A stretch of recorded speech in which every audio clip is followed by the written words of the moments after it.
இன்றே டவுன்லோட் செய்து உங்கள் ஃபேவரட் ஷோக்களை என்ஜாய் பண்ணுங்க.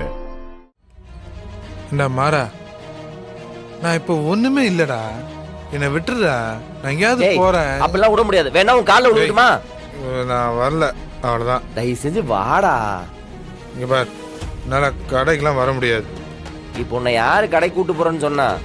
வீட்டுக்கு போலாம், வா வா வாடா.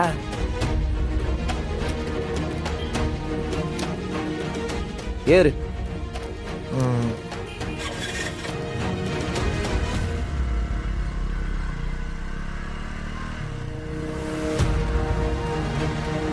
மாறா, நான் உன் கடையில வேலை செய்யறேன்டா. டேய், ஏன்டா இப்படி பேசுற? நீ யாருடா? என்னோட அண்ணன். அந்த கடை நம்மளோடது. இல்லடா, என்னன்னாலும் உன் கடை, உன் பிஸ்னஸ். நான் ஒரு எம்ப்ளாயி தான்டா. பாரு, வாழ்க்கை எப்படி தலைகீழா மாறுதுன்னு. அப்போ குடிச்சிட்டு ஊதியா சுத்திட்டு இருந்த நீ இப்ப பொறுப்பா தொழில் பண்ண ஆரம்பிச்சிட்ட. அப்பாவுக்கு பிடிச்ச பையன் ஆயிட்ட. ஆனா அப்பாவுக்கு பிடிக்காத கெட்டவன் ஆயிட்டேன். அப்பா என்னென்னலாம் சொல்லியிருக்காரு, என் மேல எவ்வளவு பாசமா இருந்தாரு, இப்போ அப்படிலாம் இல்லடா. அது என்ன தாய்க்க முடியலடா. டேய், அப்பெல்லாம் ஒன்றும் இல்லடா. அப்பாவுக்கு உன் மேலே பாசம் இருக்கு. இன்னைக்கு நடந்த ஒரு இன்சிடெண்ட்டை வச்சு நீயா முடிவு பண்ணாத. இல்லடா, இல்லை. ரொம்ப நாளாவே அப்பா விட்டு கொஞ்சம் கொஞ்சமாக விலகி போயிட்டு தான் இருக்கேன். என்னால் புரியுதுடா. நீ என்ன ஆறுதல் சொன்னாலும் மனசு ஏற்றுக்காதுடா. ராகவா, இன்னும் கோவமா இருக்கியா? இந்தா டீ சாப்பிடு. வேணாத்த. டேய், என்னடா நீ? அப்பா தானே அடிச்சாரு, அதுக்காக நீ இப்படி கோச்சிட்டு ஒதுங்கி உட்காந்துருப்பியா? வந்து அவர்கிட்ட பேசுறாங்கவா. இப்ப பாரு, என்ன சின்ன வயசுல உங்க அப்பா உன்னை அடிச்சதே இல்லையா? அப்பெல்லாம் நீ இப்படிதான் கோச்சிட்டு வந்து உட்காந்துட்டு இருந்தியா? இல்லல்ல, அப்ப மாதிரிதான் இப்பவும் அண்ணனுக்கு உன் மேல இருக்கிற பாசம் குறையவே இல்லை ராகவா. ஏண்டா, உனக்கே தெரியும்ல, அண்ணனுக்கு பிடிச்சா பிடிக்காது. மாறனை விட்டு அண்ணன் ஒதுங்கி இருந்ததுக்கு காரணமே அந்த குடிதான். இதெல்லாம் தெரிஞ்சிருந்தும் நீயும் இப்படி புரிஞ்சுக்க ராகவா. அத்த அத்த அத்த, இவன் என்னடா இப்படி கத்திட்டு வரான்? அத்த, என்னடா விஷயம் தெரியுமா? ஏன்டா இப்படி குதிச்சு ஓடி வர? என்ன? டேய், ஒரு சந்தோஷமான விஷயம்டா. எந்திரி, மூஞ்சி அப்படி வைக்காத. என்னடா அந்த சந்தோஷமான விஷயம்?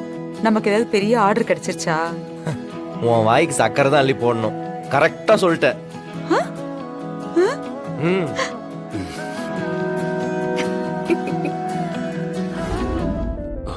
டேய், யார் இதெல்லாம் ரெஃபர் பண்ணது உனக்கு? மார்த்தாண்டம் தான். மார்த்தாண்டமா?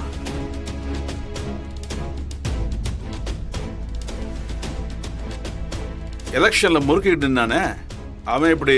நம்ம தான் இப்ப பிரசிடென்ட், நம்மளை அனுசரிச்சு போய் தானே ஆகணும். அதுக்கு தான் இந்த மாதிரி தாஜா பண்றான்.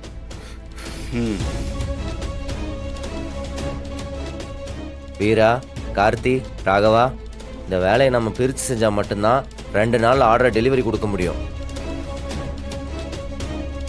ராகவா, நீ உடனே கிளம்பு. மெட்டீரியல்ஸ் எங்கெங்க இருக்கோ அதுக்கான லொகேஷன் ஆல்ரெடி ஷேர் பண்ணிட்டேன். டக்குன்னு ஆரம்பிச்சிருவாங்க. நீ கூட போய் நின்று மானிட்டர் மட்டும் பண்ணு, போதுமா? வீரா, நீ ஆழ்வார்பேட்டை போ. அங்க ஒரு இடத்துல ஆல்ரெடி மெட்டீரியல்ஸ் இறக்கிட்டேன், தறி ஆரம்பிச்சிருப்பாங்க. சரி, ஓகே. கார்த்தி, நம்ம சிவானனோட டெய்லரிங் யூனிட்ல இன்னும் சரக்கு இறங்கல, அதை மட்டும் கொண்டு போய் இறக்கி வச்சுட்டு வந்துரு. சரிடா மாமா. நான் தேவைன்னா நான் உனக்கு சொல்றேன். படிக்கிற வேலை பாரு. நாள் கம்மியா இருக்கு, அவசரமா செஞ்சாலும் பதட்டப்படாம நல்லா தெளிவா செய்யணும். இது கவர்மெண்ட் ஆர்டரா, எந்த குளறுபடியும் நடந்துடக்கூடாது. நான் அதெல்லாம் பசங்க நல்லபடியா பாத்துப்பாங்க, நீ ரிலாக்ஸ் ஆயிரு.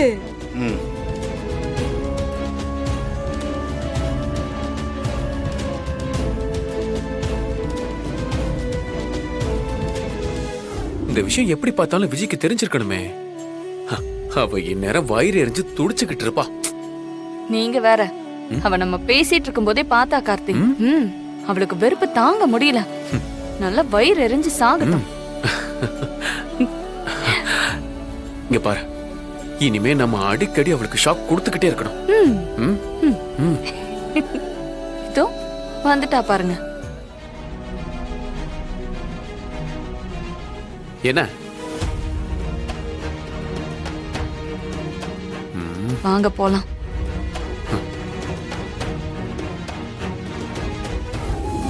வாம்மா, வந்து உட்காரு, காஃபி எடுத்துட்டு வரேன். அதெல்லாம் வேண்டாமா. மாறன் எங்க? காலையில இருந்து ஆளையே பார்க்க முடியல. கடையிலயும் இல்ல, கால் பண்ணாலும் எடுக்க மாட்டோம். உனக்கு விஷயமே தெரியாதா? நமக்கு பெரிய ஆர்டரா கிடைச்சிருக்கு. ஸ்கூல் யூனிஃபார்ம் ஆர்டர் கவர்மெண்ட்ல இருந்து கொடுத்திருக்காங்க. அப்படியா? என்கிட்ட சொல்லவே இல்ல. அவன் ஏதோ வேலையில சொல்ல மறந்துருப்பாம்மா. அவன் பிரசிடென்ட் ஆனதும் கிடைச்சிருக்கிற பெரிய ஆர்டர் இல்ல, அதான் அத சரியா செஞ்சு முடிச்சிடணும்னு அண்ணன் தம்பிங்க எல்லாரும் நாலா பக்கமும் பறந்துகிட்டு இருக்காங்க. அதான் இன்னும் காணுமேன்னு நானும் பாத்துட்டு இருக்கேன். ஓ, அதுவும் கரெக்ட் தான். இப்போ மாறன் எங்க இருக்கான்னு தெரியுமா? ஒரு முக்கியமான விஷயம் பேசணும். சிவா அண்ணனோட டெலிவரி ஷாப்புக்கு போறேன்னு சொன்னாரு. அட்ரஸ் தெரியுமா? தெரியுமே. டி நகர் நடேசன் பார்க்குக்கு பின்னாடி 2வது பில்டிங். அங்க ஒரு பெரிய போர்டு இருக்கும். சரி, ஓகே, நான் நேர்ல போய் பாத்துக்கிறேன். சரி.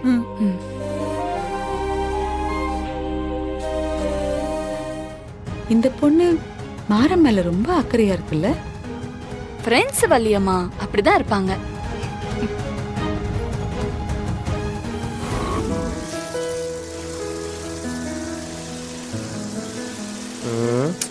சுவிட்ச் ஆஃப் ஆயிடுச்சு.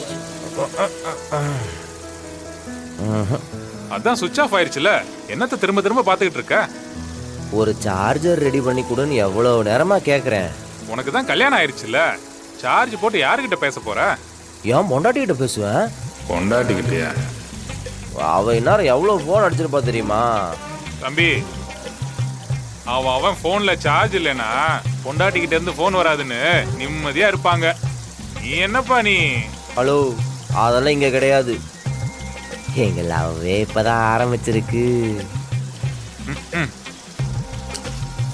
சார்ஜர் கூட. இப்போ உனக்கு துணி வேணுமா சார்ஜர் வேணுமா? எனக்கு துணிதான் வேணும். ஆனா சார்ஜரும் வேணும். சார்ஜர் என்கிட்ட இல்ல, நான் போய் தான் எங்கேயாவது வாங்கிட்டு வரணும். நான் போயிட்டு வந்தேன்னா ஒரு ட்ரெஸ் தைக்கிற நேரம் வேஸ்ட் ஆகும். என்ன சொல்ற?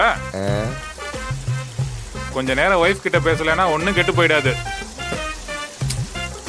என் டார்லிங் என்ன பண்றான்னு தெரியல, சாப்பிட்டாலா இல்லையான்னு தெரியல. இது வேற சுவிட்ச் ஆஃப் ஆகி போச்சு.